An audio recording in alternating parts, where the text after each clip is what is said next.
Je veux voir le bonheur dans chaque œil de chaque spectateur. Il faut que tu respires. Moi à mon bisounours, je lui fais des bisous, des gentils, des doux.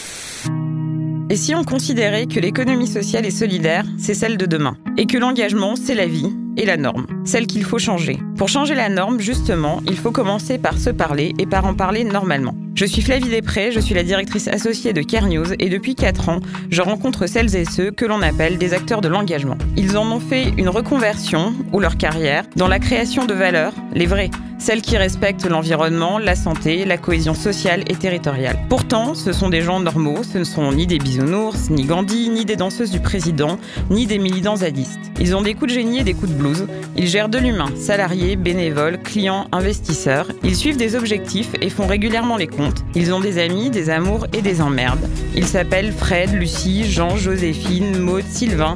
Et ce sont, comme beaucoup d'entre nous, des acteurs de l'engagement. Mon engagement, à moi, c'est de leur parler normalement et de leur poser les vraies questions dans Changer la norme. Bonjour à tous. Aujourd'hui, on change la norme avec Jean Moreau. Jean Moreau, vous êtes un produit école de commerce, tendance finance. Vous avez fait l'ESSEC, vous avez été prof à HEC et à Sciences Po. Et pourtant, aujourd'hui, vous êtes connu pour toute autre chose. Vous êtes connu pour vos prises de parole et vos positions sur l'anti-gaspi et l'économie circulaire. Pour bien faire les choses, vous êtes une figure montante de l'ESS avec Phoenix, qui est la société que vous avez cofondée et qui sert à revaloriser les déchets. Vous collectionnez tout un chapelet de récompenses qui ne sont pas que dans le champ social et solidaire, avec Anthropia, La France s'engage, Happy at Work, French Impact, David avec Goliath, qui, je le rappelle, est un prix non social et non solidaire qui félicite la collaboration entre une grande entreprise et une petite. Très grosse actu pour vous, vous entrez dans la cour des grands avec une levée de fonds de 15 millions qui va vous permettre de vous développer encore plus. Un entrepreneur social qui vit l'entrepreneuriat social très normalement et qui n'a pas peur d'en parler. Vous étiez dans mon top 5 de mes cobayes idéaux pour changer la norme. Bonjour Jean Moreau. Bonjour Flavie. Vous allez bien ? Très bien, et vous ?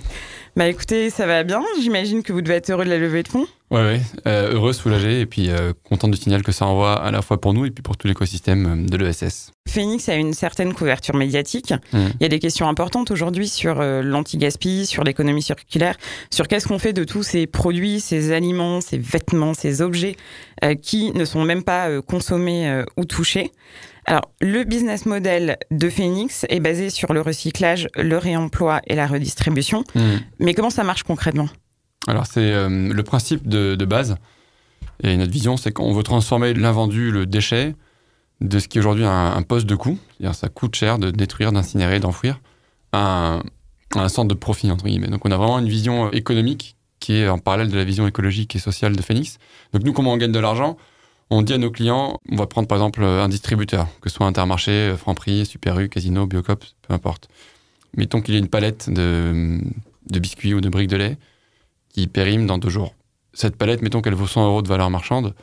Auparavant, la détruire, ça coûtait à peu près 100-120 € la tonne. Et c'était quoi ? C'était la location du camion poubelle, la mise en décharge, et puis tous les prestataires historiques de traitement de déchets facturent des frais au tonnage. Donc ils vont faire des pesées, et puis ils vont dire, voilà, moi j'ai collecté chez vous cette semaine tant de tonnes de produits, ça vous coûte 120 € la tonne, voilà l'addition.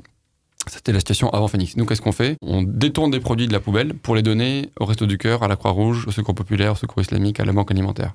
Et donc, par là, on fait 2 choses d'un point de vue économique. On réduit le coût de traitement des déchets, puisque toutes les palettes qui sont redistribuées et redonnées n'ont plus à être détruites. Donc, notre client distributeur économise le coût de traitement et le coût de destruction. Donc, il a une première raison d'avoir le sourire. Et deuxièmement, il y a un levier fiscal qui fait que le don en nature ouvre droit à une réduction d'impôt. Et donc, sur cette fameuse palette qui vaut 100 € de valeur marchande, valeur en stock, le distributeur, dès lors qu'il fait un don à une œuvre d'intérêt général ou d'utilité publique, peut récupérer jusqu'à 60% de la valeur, donc 60 €. Donc, il y a un double effet qui se coule, pour parler comme ça, qui est, d'une part, je réduis mes coûts, d'autre part, j'optimise ma fiscalité, et by the way, je fais un geste qui est dans le sens de l'histoire et qui coche pas mal de cases en termes de RSE, de communication et de politique RH en interne aussi. C'est un projet qui est assez fédérateur. La question qu'on peut se poser, c'est tous ces opérateurs de déchets. Est-ce qu'il n'y avait pas des projets ? Est-ce que c'est lié à une loi ? Comment est-ce que... Bon, vous avez eu l'idée de Phoenix, mais le bon sens aurait voulu qu'on y pense peut-être avant, même si je suis ravie que ce soit vous qui l'ayez fait. Oh non, on a une posture assez humble. Alors déjà, on n'a pas inventé le don alimentaire en France. Des gens comme la Banque alimentaire ou les Restos du Cœur ne nous ont pas attendus pour avoir cette activité. C'est juste qu'on a essayé de... Enfin, notre constat, c'était de dire ça existe, mais c'est pas généralisé. Pour autant, c'est une bonne pratique.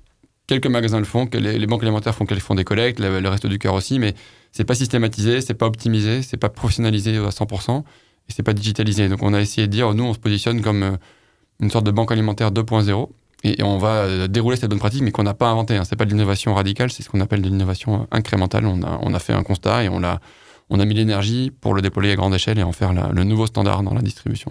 Aujourd'hui, vous facturez donc au poids ou au volume. Oui. Ça représente quel volume et ça coûte combien de faire revaloriser ces déchets ? Ça dépend du type de déchets. Il y a les déchets organiques, qu'on appelle les biodéchets, donc tout ce qui est alimentaire. Ça coûte entre 120 et 150 euros la tonne à traiter, à collecter et à valoriser. Les déchets les plus chers sont les déchets nucléaires, évidemment. Mais entre-temps, il y a les déchets spécifiques, les déchets chimiques. Il y a un pot de peinture, des déchets médicaux. Ça coûte plutôt 300 euros la tonne. Donc nous, on est plutôt, vous l'avez compris, on est plutôt sur les déchets organiques, en tout cas pour l'instant. On s'étend vers les déchets de palettes, le plastique, etc. Mais pour l'instant, c'est surtout les déchets organiques. Et donc là, c'est le coût de traitement, c'est entre 120 et 150 euros la tonne. Et donc pour un magasin, c'est vite un budget, pour un Leclerc ou pour un magasin de distribution classique, c'est vite un budget qui est équivalent à 150-200 000 euros par an, le coût de déchets. Et il déduit de ses impôts la somme, enfin le prix coûtant de ce qu'il a donné, de ce que les assos arrivent à récupérer. Alors c'est pas le prix de vente TTC en rayon que vous connaissez, que les consommateurs voient en magasin. C'est le prix d'achat hors taxe auprès du fournisseur. Donc c'est la valeur comptable en fait. Et là-dessus, on applique une décote. Et donc 60% de cette valeur comptable est défiscalisable. Après c'est plafonné, hein, c'est pas un système qui monte jusqu'au ciel. On s'arrête à 5 pour 1000 du chiffre d'affaires, donc 0,5%. Donc c'est clairement une niche fiscale incitative et assez positive, mais elle est plafonnée pour éviter les dérives et pour éviter que les gros s'engouffrent dans la brèche. En termes juridiques, en ce moment, il y a une remise en cause du mécénat. Est-ce qu'il y a une remise en cause aussi de cette fiscalité sur le don en nature ? Vous devez surveiller ça comme du lait sur le feu. Est-ce que vous avez un certain lobby ou est-ce que vous travaillez cette question-là en interne ? Non, alors on fait de la veille, ça c'est sûr. C'était clairement, pour être transparent, un des piliers du modèle économique de Phoenix historiquement. C'est ça qui nous a porté et qui a fait qu'on est passé en partie ça, qui a fait qu'on est passé de 0 à 10 millions d'euros en 5 ans. De chiffre d'affaires, pardon. Après, ce n'est qu'un des services de Phoenix, hein, le nom en nature, c'était le service historique, c'est celui sur lequel on est le plus connu, mais depuis on a vraiment diversifié notre gamme de services, justement pour pas être dépendant de façon systémique de la fiscalité et de la réglementation, parce que c'est trop dangereux. Donc on est serein par rapport à ça. Alors après, pour revenir sur la question, qui est de dire oui, c'est pas menacé, mais en tout cas c'est en discussion. Mais comme c'est plafonné, il y a déjà une sorte de garde-fou, donc en gros je pense qu'on est plutôt à l'abri, et puis surtout on n'est pas seul dans la bataille, parce que si jamais ce truc-là est remis en question, bon, nous on va monter au créneau, mais on passe pas très lourd par rapport à la Banque alimentaire, au Resto du Cœur, au Secours catholique, donc, ou même aux acteurs de la distribution qui font aussi des efforts de conviction. Donc voilà, on est un acteur de la chaîne qui essaie de peser, mais on est plutôt dans un collectif qui défend cette niche fiscale qui est plutôt vertueuse à nos yeux. En termes de chiffre d'affaires, donc, la majorité, c'est sur les dons des aliments. Comment est-ce que vous développez les autres parties, donc les dons non alimentaires ? Alors, en fait, maintenant, Phoenix a un service qui est en 3 séquences. C'est-à-dire qu'auparavant, on faisait ce que j'ai dit. On prenait les palettes à J-2, J-1, ou les produits en rayon, on les mettait de côté et puis on les proposait à des Restos du Cœur, enfin tous les acteurs de l'aide alimentaire. Ça, c'était le pilier historique. Dorénavant, le produit, chez nous, l'invendu, il a un parcours en 3 séquences. Premièrement, on le propose au consommateur. Donc le produit arrive à J-3, J-2 par rapport à sa date de péremption.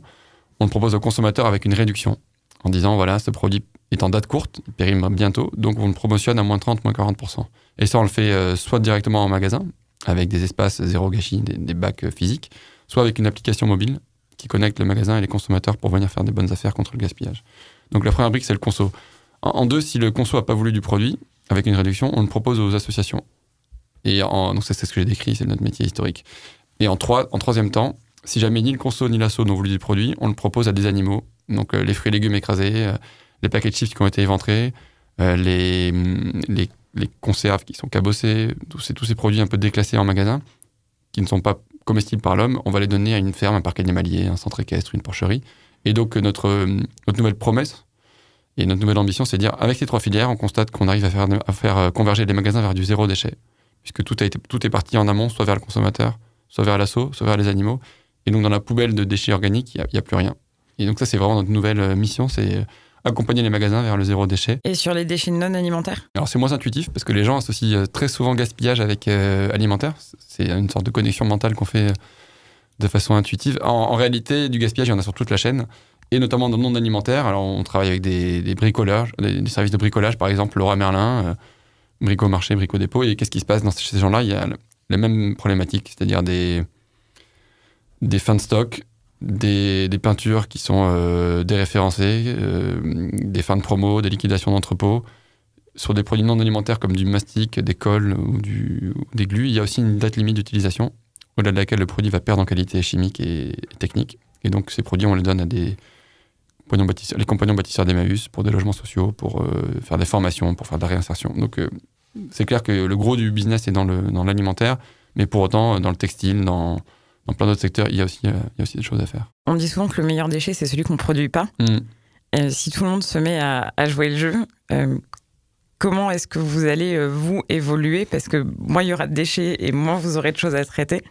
C'est très clair. C'est un risque qu'on a identifié. C'est une tendance de fond, donc on ne va pas la remettre en question. Au contraire, nous, notre métier...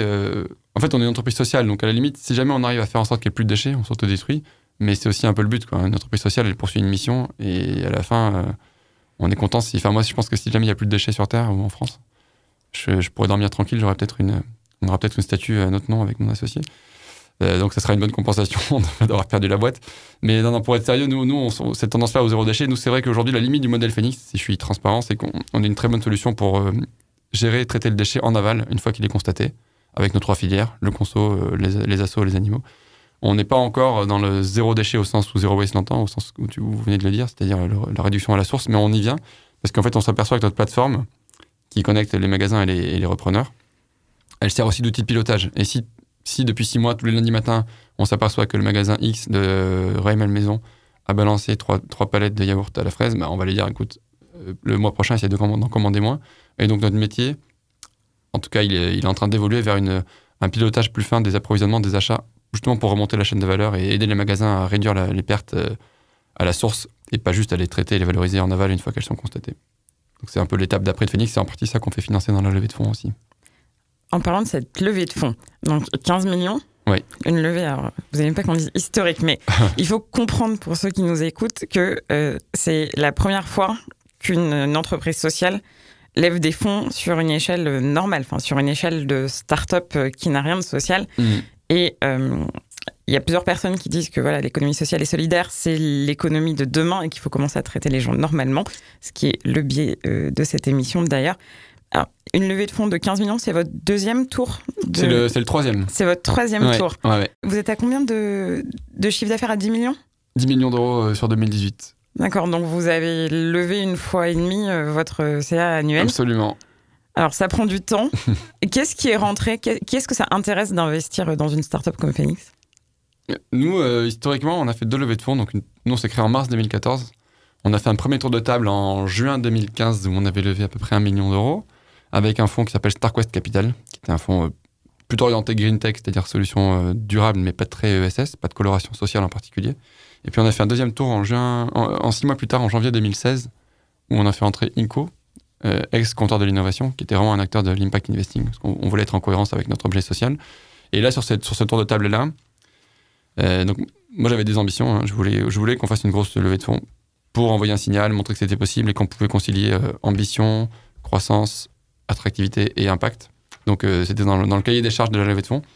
Et j'avais fait le choix de voir tout le monde. Donc on a vu, je pense que j'ai vu à peu près 25 fonds sur les 6 derniers mois. Tous les gros fonds classiques de la place, c'est-à-dire les gens qui ont financé les BlaBlaCar, les Doctolib, toutes les success... Plutôt spécialisés start-up, tech. Voilà, start-up tech, les licornes, toutes les success stories. Donc ces gens-là, on les a vus. Et je voulais aussi qu'on continue à voir et à parler avec les gens qui sont dans l'impact investing. Donc tous les fonds type Citizen Capital, Inco, Alter Equity, il y a d'autres, enfin, voilà, tous ces gens-là. Des fonds, il y a un fonds suisse qui s'appelle Quadia aussi. Et je voulais essayer de voir comment chacun se positionnait. Et en fait, le constat, c'est quoi ? C'est que on a réussi déjà, c'est une bonne chose. On a reçu pas mal d'intérêt, parce qu'on a eu quasiment une douzaine d'offres. Donc on a fait une belle moisson. Et en revanche, ce que j'ai perçu, c'est qu'il y a un moment où on est trop atypique pour les gros fonds que j'ai décrits, les gros fonds londoniens, les gros fonds parisiens qui préfèrent miser sur des modèles qui sont plus confortables, où il y a moins cette notion d'impact, de lucrativité limitée, etc. Et en même temps, on était un peu trop ambitieux et trop gros pour les fonds d'impact traditionnels. Donc on était un peu entre deux chaises. Qu'est-ce que vous avez fait ? Finalement, on a trouvé des fonds. On a trouvé des fonds qui concilient un peu les deux choses. On a un fonds londonien qui est un fonds sectoriel sur la green tech. On a un fonds de la BPI qui s'appelle Écotechnologie Ville de demain, qui a injecté 3 millions d'euros chez Phoenix.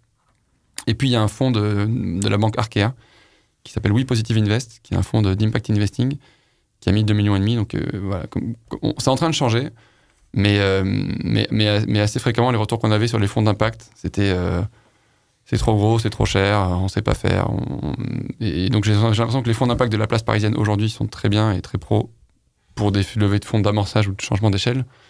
Mais pour ce qu'on appelle une série B, c'est-à-dire pour les montants qui tournent autour de 10, 12, 15 millions d'euros, aujourd'hui, le marché de l'impact investing français n'est pas structuré pour accueillir ce genre de deal. Et est-ce qu'il y a des fonds que vous auriez refusés ? Est-ce que vous avez une éthique d'investisseur ? Ouais. Non seulement nous, mais c'était aussi une demande assez forte des salariés qu'on a impliqués dans la gouvernance et dans le choix. On a été transparent tout le long du process. On a dit voilà, on a vu ces fonds-là, on a reçu cette offre-là. Donc on a essayé de faire en sorte que ça reste confidentiel, mais à chaque fois on a pris un peu la température pour voir si ça passait, si ça passait pas. Et donc une grosse demande des salariés, c'était qu'on reste idéalement dans ces fonds d'impact et dans les fonds de finances responsables, de finances solidaires, ou en tout cas des fonds thématiques, mais qui ne soient pas des fonds vautours ou des fonds trop agressifs, trop interventionnistes et trop intrusifs dans la gouvernance. Donc on a réussi à trouver un bon compromis. Et donc oui, c'était important pour nous de garder une cohérence entre l'actionnariat et l'activité. Vous avez combien de salariés maintenant ? On vient de passer la barre des 100. Et puis on a une quarantaine d'embauches qui sont ouvertes. Comment est-ce qu'on fait pour grandir une entreprise sociale qui prend autant de salariés en respectant des critères de parité, d'éthique, d'origine ? Est-ce que vous êtes conseiller, vous avez mis en place un board, une gouvernance qui vous aide ? On a une gouvernance, on a un comité stratégique et où il y a un membre indépendant. On est assez vigilant là-dessus. On a plus de filles que de garçons chez Phoenix. Après, on est 2 fondateurs, donc il n'y a pas de parité au niveau des cofondateurs, mais c'est un projet qui attire pas mal de talents, de tous âges, de tous horizons. On s'aperçoit que cette tendance de fond aussi de gens qui veulent mettre leurs compétences au service d'une cause qui leur paraisse utile s'amplifie, parce que moi je pense que je reçois, sans exagérer, je pense que je reçois au moins 30 à 40 candidatures par semaine. Spontané. Et pas que des jeunes et des juniors, des gens qui ont fait 10-15 ans dans des grosses boîtes et qui se posent des questions sur le sens de leur activité et qui ont envie de rejoindre des projets comme ça, porteurs de valeur et porteurs d'impact. Donc, on est aidé par ce contexte-là. Je pense qu'on a une partie de mérite, mais on était aussi au bon endroit, au bon moment, sur les bonnes thématiques et avec la bonne équipe, parce qu'on a fait quelques bons recrutements qui ont été assez décisifs dans l'histoire de Phoenix. Est-ce que vous avez un modèle qui maintenant passe par le consommateur, les assos, donc vous avez vraiment tous les chaînons, presque, par la prod. Il y a beaucoup d'applis anti-gaspi. Ouais. Est-ce que vous envisagez, vous en avez une, comment vous envisagez le futur de ces multiples applications anti-gaspi ? Il y en a beaucoup sur le papier. Des applis qui marchent, qui fonctionnent, qui tournent, qui ont de l'impact, j'en connais une. Que je ne citerai pas forcément, mais il y en a pas. Mais qu'on devine. Mais il y en a pas 1000, quoi. Il y a aussi beaucoup. C'est un peu d'ailleurs comment dirais-je, sans faire de jugement hâtif ou dédaigneux, c'est un peu aussi une des limites de l'ESS, c'est qu'il y a plein d'étoiles filantes, quoi. Il y a des projets qu'on voit partout dans les médias, dans la presse pendant 6 mois, 9 mois, puis après ça fait pchit. Et en l'occurrence, sur ces applis-là, certaines sont déjà passées par cette trajectoire et ont déjà disparu. D'autres sont pas en grande forme, donc je leur souhaite pas de mourir, mais en tout cas, il y en a une qui marche très bien, ça c'est clair, et nous on sera challenger de celle-là. Et le reste, we don't care. D'accord. La question avait un rapport justement aux entreprises sociales et c'était ma transition vers la partie très ESS, parce que vous êtes impliqué, vous avez un porte-parole là, puis vous êtes très médiatisé, donc ça aide.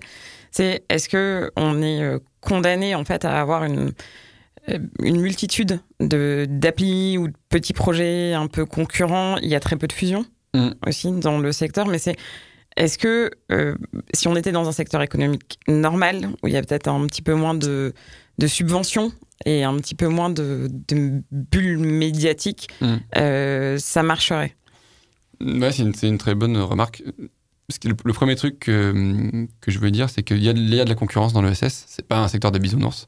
Il y a des gens qui sont qui ont les crocs, qui ont la dalle et qui veulent pas faire de partenariat, qui veulent pas. Donc c'est pas un secteur de bisounours, ça c'est clair. Surtout que souvent c'est porté par des porteurs de projets qui sont assez emblématiques, assez médiatiques et tout, et donc qui ont pas mal d'ego. Donc voilà. C'est un secteur concurrentiel comme les autres, y compris chez les assos caritatives. Hein. Bref. Et deuxième chose, c'est qu'effectivement il y a plein de petits projets. Et moi, ce que je veux pas avec Phoenix, c'est que les gens se disent ok, ils sont partout, ils pourraient nous laisser la place, ils ont déjà une belle trajectoire, ils ont déjà une belle histoire. Pourquoi ils viennent faire du B2C? Pourquoi ils viennent créer une application alors qu'ils ont déjà un cœur de métier qui déroule, ils sont partout, etc. C'est vrai que c'est un cas de conscience qu'on peut avoir, mais je suis assez vigilant à pas me laisser dicter ma stratégie par l'écosystème. C'est pas un concurrent ou un partenaire de me dire ce que je dois faire. Si nous on pense que c'est la bonne décision, parce que nos clients l'ont demandé, parce que nos assos l'ont demandé, parce que si, parce que ça, on y va quoi. Et on se pose pas mille questions. Je pense que j'ai aussi appris ça en étant entrepreneur, c'est la radicalité. Il y a quelques années, j'étais beaucoup plus consensuel et beaucoup plus diplomate. Et maintenant, bref, il y aura des haters, il y aura des lovers, il y a des gens qui adorent Phoenix, il y a des gens qui vont pas aimer parce qu'ils trouvent qu'on prend trop de place. Et c'est pas grave, quoi. Ça fait partie du jeu. Et de manière générale, on a plutôt une bonne réputation, donc il faut que ça continue. Mais bon, on s'interdit rien. Et c'est vrai que voilà, peut-être que certains peuvent se dire qu'on prend de la place et qu'on vient manger sur des territoires qu'on pourrait laisser à d'autres. Mais c'est pour le bien du service et de l'efficacité. Être une entreprise sociale, c'est beaucoup de contraintes. Il y a des contraintes salariales, des contraintes de gouvernance. Je dis contraintes parce que c'est plus ce sont des obligations plus que des contraintes. Est-ce que ça vous empêche de grandir? Au contraire, est-ce que ça vous porte? Et la finalité de cette question, c'est est-ce que vous envisagez, est-ce que vous souhaitez un traitement différent des entreprises sociales en termes juridiques, en termes d'aide? Est-ce que vous trouvez qu'on est assez bon là en France? Il y a des contraintes, ça c'est une certitude. Il y a des contraintes donc déjà sur l'agrément ESUS, mais qui sont pas très fortes en fait. Hein. C'est des contraintes qui n'en sont pas vraiment parce que l'agrément, on peut le respecter, ne pas le respecter, il peut tomber. Enfin, il n'y a pas de sanction en fait. Mais en théorie, il y a une échelle de 1 à 7 dans la boîte, dans les salaires, que nous on respecte, mais qu'on pourrait décider de ne plus respecter si c'est trop contraignant. Il y a un autre engagement qui est de réinjecter au moins 50% des bénéfices dans l'entreprise ou dans des projets associatifs solidaires, ce qu'on respecte aussi. Mais franchement, pour une boîte qui décolle, qui est en amorçage, c'est une contrainte qui n'en est pas une parce que de toute façon, on brûle du cash et donc on ne génère pas de résultat net. Donc, ça, c'est la première remarque. Et l'autre remarque, c'est sur l'échelle des salaires. C'est vrai qu'il y a un petit décalage entre les prix de marché et la grille de salaire dans l'ESS. On se retrouve souvent entre entrepreneurs sociaux avec les Simplon et Co. On compare un peu nos grilles, on est alignés entre nous. Mais quand on veut attirer des talents de super niveau, c'est vrai qu'ils doivent faire un gros effort entre leur prix de marché et leur salaire avant, et puis la décote qu'on leur impose pour rejoindre une cause de l'ESS. Donc ça, je pense qu'on peut faire un effort là-dessus. Sinon, je trouve que l'ESS est déjà bien subventionné, bien aidé et bien accompagné.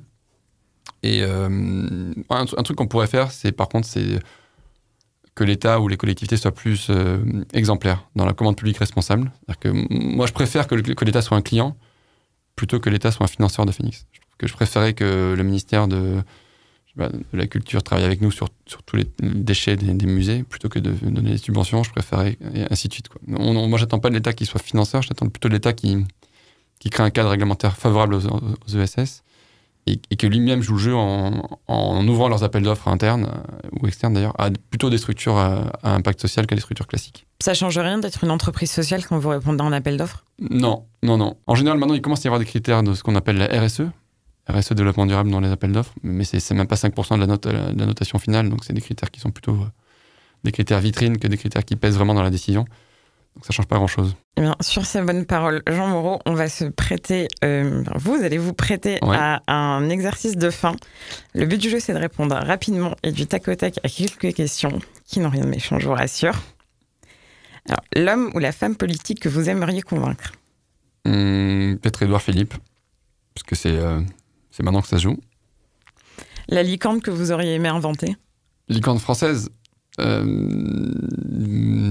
dirais Blablacar. Le grand patron que vous pourriez être? Bon, alors c'est un peu tarte à la crème, mais j'aime bien le discours et l'attitude qu'a Emmanuel Faber chez Danone et la façon dont il transforme le groupe en interne. La somme pour laquelle vous tairiez un scandale politique? 15 millions d'euros comme la levée de fonds de Phoenix. Et la taxe que vous aimeriez inventer? Ça serait plutôt un allègement de taxes sur les salaires, parce que je trouve qu'un des grosses charges qu'on a subi nous pendant 4-5 ans, c'est le poids des charges sociales sur les salaires, et ça a été assez fort sur 100 emplois, donc c'est notre principal poste de coût.